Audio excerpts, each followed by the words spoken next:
Algebra. Hello everyone to a new episode of Algebra.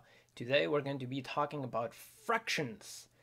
Okay, so here is my daughter Natalie's here. Hi Natalie. Hi. I see that you did you write here? Did you like the prank video? I saw your prank video. I did like it. It was pretty funny. Yeah, you gotta admit that. But did you like the prank video? Because I liked we it. worked hard. I liked it. You did a word problem, so I was very proud that you made a word problem in there. Oh, That was very nice. thank Yeah. you. Okay, so let's talk about fractions. So previously, what we've done is that we've solved equations with addition and subtraction, multiplication, and so on. And we have to still do equations that have division, that have fractions in them. So for example, x plus 2/3 equals 5. Do you know how to solve that equation, Natalie? I sort of know, but I think I can.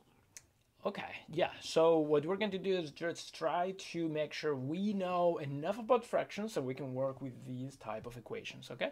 So forget about the equation for now. We're going to start from the beginning with fractions. So what are fractions? Fractions, what are the numbers that we usually work with? We work with whole numbers, 1, 2, 3, 4, 5, 6, etc. Those are also called the natural numbers. And then sometimes we work with the number 0 and negative numbers, -3, -2, -1, 0, 1, 2, 3. Those are called by mathematicians, we call them the integers. How do you call them, Natalie? I like just doing negative numbers because they're below 0 and they have a minus sign. So negative numbers. The negative numbers. So when you put them all together, negative and positive and 0, those are the integers. But sometimes we need more. Sometimes we have, say, a pizza or a cake or a bounty, and we want to split the pizza among our friends. Or we have a cake, a birthday party, and we have to divide it in 7 parts. Or we are pirates, and we have a bounty, and we have to split it in 17 ways. How do we do that? We need fractions. We need things that are not whole numbers, they are parts. So that is exactly what fractions do for you. They are parts, pieces, ratios, not necessarily whole. Sometimes a number like the number 3 is a fraction because I can write it as 9/3. That's a fraction. Well, I think fractions can also be over whole, like 17/8. 17 is over 8, but there's only 8. Yes. Parts. It's not a part of 1. It's just parts. So sometimes it's just 5 and a little bit more, 5.5, 5 3/4. So it doesn't have to be just a fraction of one number. It can be in between numbers, right? Yeah. Okay. So what is? How do we make fractions? So fractions are written like this. We have what we call the numerator. So here is my numerator, the part above of the fraction, and we have a number at the bottom that is called the denominator. The numerator, it depends how you are interpreting fractions, as a ratio, as a fraction, as parts of something. But one way of looking at fractions is that the numerator is the number of things we have, and the denominator is the number of ways we're trying to split these things in that many ways. So for example, you can think about you have 2 bananas and you want to split them in 3 ways because there are 3 people, then that tells you how to split the bananas in 3 ways. Or you have 1 cake and you want to split it in 3 ways, and Natalie's going to get 2 parts of that cake and I'm going to get 1 part of the cake. Yay, got more cake. Yeah, so that would be Natalie gets 2/3, I get 1/3. Okay? All right, so let's see how to add fractions. So fractions, before we go into adding fractions, let me say that fractions can be interpreted in different ways. Sometimes they are fractions, a fraction of a number. Sometimes they are called ratios. It's a ratio or a proportion. For example, when we were baking, ratios and proportions are very useful because if you're baking a cake, it might call for 2 cups of flour, 1 cup of water. But if you want to make a larger cake, then you're going to have 4 cups of flour, 2 cups of water. Okay, so that proportion is a fraction, and we keep track of them in that way. But because of that, sometimes fractions are equal. So these two fractions right here, a half and 2/4, are the same fraction. Because, for example, if I have a watermelon, a half would be like this much of the watermelon is a half of the watermelon.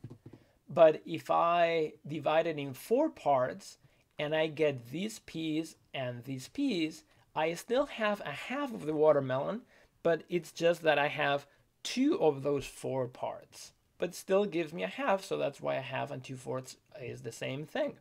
If I split a watermelon in 8 ways and I still keep 4 parts, then that will be still a half of the watermelon because I have half of the pieces of the watermelon. So that's why 4/8 is the same that 2/4 is the same that 1/2.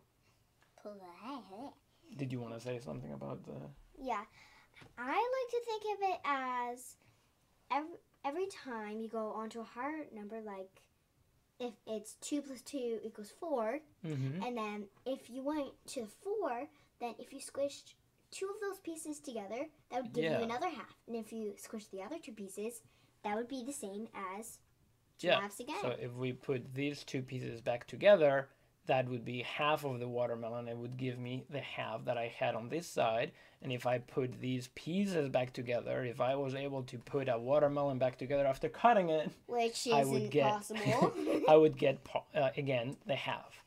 By the way, you can create other fractions that are equivalent. For example, a half, I can, if I want to divide my watermelon in 6 ways, how many pieces do I need to get to have half of the watermelon now? 3, because 3 plus 3 equals 6. So 3 would be half of it. Exactly. So 3 would be half of 6. So a half equals 3/6. And how do you get from one place to the other? What we did is I multiplied this by 3 because I had multiplied the denominator by 3. So every time you have one fraction, like a half, and I multiply the top and the bottom by the same number. So for example, I can multiply and divide, I can multiply the numerator by 5 and the denominator by 5, then I'm going to get 5/10. And that is an equivalent fraction. I get the same fraction as the same ratio. 5/10 is the same ratio that 1/2. Okay? So that's one way to create fractions that are equivalent, and that's going to help me a lot to be able to add fractions. So when can we add fractions together? This is a very important rule for adding or subtracting fractions. Can you read it, Natalie? We can add or subtract fractions only when they have the same denominator. Okay, so here is the key word is only when they have the same denominator. That's, you might have heard that to add fractions, we need a common denominator. We need the same denominator. Why is that? Because to be able to add fractions, the sentence, to be able to add those 2 fractions, we have to be talking the same language. So if I have a half a watermelon and I want to add a 1/4 of a watermelon, I can't talk about halves and fourths. I have to be able to talk about the same kind of fraction. So instead of a half, what I'm going to do is talk about fourths. So this is 2/4 of the watermelon, and then 1/4 of the watermelon. So I have 1/4 of the watermelon, 2/4 of the watermelon, 3/4 of the watermelon. So what I have is 3/4. So it's technically like if someone only spoke Chinese and the other person only spoke French, they wouldn't be able to communicate. Exactly. Yeah, that's a very good analogy. You want to talk in the same language. And this language, the better way to talk about this in the same language is talk about fourths. So what happened in terms of algebra is that, again, a half, I wrote it, instead of a half, I wrote it as 2/4, so I could talk to my other part of the equation here, which was a fourth, and now 2/4 plus a fourth clearly is 3/4. Okay? If you want to think about that in another way, what we did is that I have a half and I want to add it to a fourth. So we want to make sure that they are in the same kind of denominator. So what I would do is make this half be fourths. How do I do that? I can multiply by 2 and I can multiply by 2. And that will give me 2/4 here. This one is still a fourth. And then now, because they are both fourths, I can add them up. 2/4 plus a fourth equals 3/4. Does that make sense, Natalie? Yep. Yep. Yep. Okay. Well, let's try it again. So now suppose I want to add a half and a third. What we need to do now is try to find a common language, a common denominator that is going to help talk about these two things. Let's suppose we're talking about a half of a cake and a third of a cake, and I want to know how much is it together. Okay? So what we need to do is find a way of dividing my cake where I can talk about halves and I can talk about thirds with the same division. Okay, if I divided the box or the cake in these many ways, it's going to be some number of ways that I can talk about half of it and I can talk about a third of it. So what's the number, Natalie? What's the smallest number that I can divide in 2 parts as whole numbers and that I can divide in 3 parts as whole numbers? Would it be 6 because 2 plus 2 plus 2 equals 6, and then 3 plus 3 equals 6? Is 2 plus 2 plus 2. So I can divide 6 in 3 equal parts, and 6 is 3 plus 3. So I can divide it in 2 equal parts, right? Yeah. So that's great. So I had here, let me write it here, that I had, this is a half, okay, of the cake, and this is a third of the cake, and I wanted to try to add those. So instead what we're going to do is talk about sixths. So I'm going to divide this in 6 equal parts, so that now one of these little pieces is a sixth of the cake. So what is a half in this picture? A half would be all of this, half of the cake, and I can see that that is going to be, there is 1/6 here, 1/6 here, and 1/6 here. So a half is 3/6, right? And a third is 2 of these pieces together. Okay, so this is a third, and this is a half. And then a third is this piece and this piece together. This is 1/6 and 1/6. So together they make 2/6, right? So if I want to add, let's see, I wanted to add a half and a third, then what I should do is talk about, instead of a half, I'm going to make a half be 3/6, and a third is going to be 2/6. And how much is 3/6 plus 2/6, Natalie? 3/6 plus 2/6 is 5/6. Is 5/6. So that is the solution. Okay? Yep. Okay.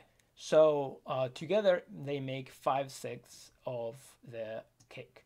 Let's do that just looking at algebra, as if if I don't have to look at pictures to solve that solution, to solve that equation.